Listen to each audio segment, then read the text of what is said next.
হাইতির বিপক্ষে ৩-০ গোলের জয়ের পরও পুরোপুরি সন্তুষ্ট নন ব্রাজিল কোচ কার্লো আনচেলত্তি। বরং তিনি এখন চোখ রাখছেন গ্রুপের শেষ ম্যাচে, যেখানে স্কটল্যান্ডের বিপক্ষে মাঠে নামতে যাচ্ছে সেলেসাওরা। সেই ম্যাচেই দীর্ঘ প্রতীক্ষার অবসান ঘটিয়ে ব্রাজিলের জার্সিতে ফিরতে যাচ্ছেন তারকা ফরোয়ার্ড নেইমার।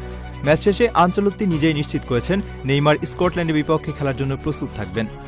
বিশ্বকাপের শুরুটা ব্রাজিলের জন্য খুব একটা স্বস্তিদায়ক ছিল না। প্রথম ম্যাচে মরক্কোর বিপক্ষে ড্র করে সমালোচনার মুখে পড়েছিল দলটি। তবে হাইতির বিপক্ষে তারা অনেক বেশি আক্রমণাত্মক ও সংগঠিত ফুটবল খেলেছে। ম্যাচে দুর্দান্ত পারফরমেন্স দেখিয়েছেন ম্যাথিউস কুনা এবং ভিনিসিয়াস জুনিয়র। তাদের নৈপুণ্যের সহজ জয় তুলে নেয় ব্রাজিল। তবুও আনচেলত্তি মনে করেন দলকে আরও উন্নতি করতে হবে, কারণ সামনে অপেক্ষা করছে কঠিন পরীক্ষা। স্কটল্যান্ড ইতিমধ্যেই দেখিয়ে দিয়েছে তারা সহজ প্রতিপক্ষ নয়। হাইতিকে হারিয়ে এবং মরক্কোর বিপক্ষে লড়াকু পারফরমেন্স দেখিয়ে তারা ব্রাজিলের জন্য সতর্কবার্তা পাঠিয়েছে। তাই শেষ ম্যাচে কোনো ঝুঁকি নিতে চান না ইতালিয়ান এই কোচ।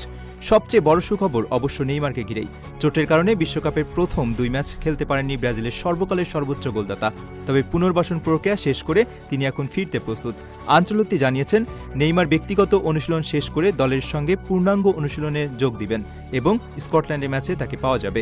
নেইমারের ফেরা ব্রাজিলের আক্রমণ ভাগে নতুন মাত্রা যোগ করবে। ভিনিসিয়াস, কুনহা ও রদ্রিগোর মতো তরুণদের সঙ্গে তার অভিজ্ঞতা প্রতিপক্ষের জন্য বড় হুমকি হতে পারে। বিশেষ করে বড় ম্যাচে নেইমারের সৃজনশীলতা এবং গোল করার ক্ষমতা ব্রাজিলকে বাড়তি আত্মবিশ্বাস দিবে। স্কটল্যান্ডের বিপক্ষে ম্যাচটি শুধু গ্রুপ সেরা হওয়ার লড়াই নয়, বরং নকআউট পর্বে আগে নিজেদের শক্তি যাচাইয়েরও সুযোগ।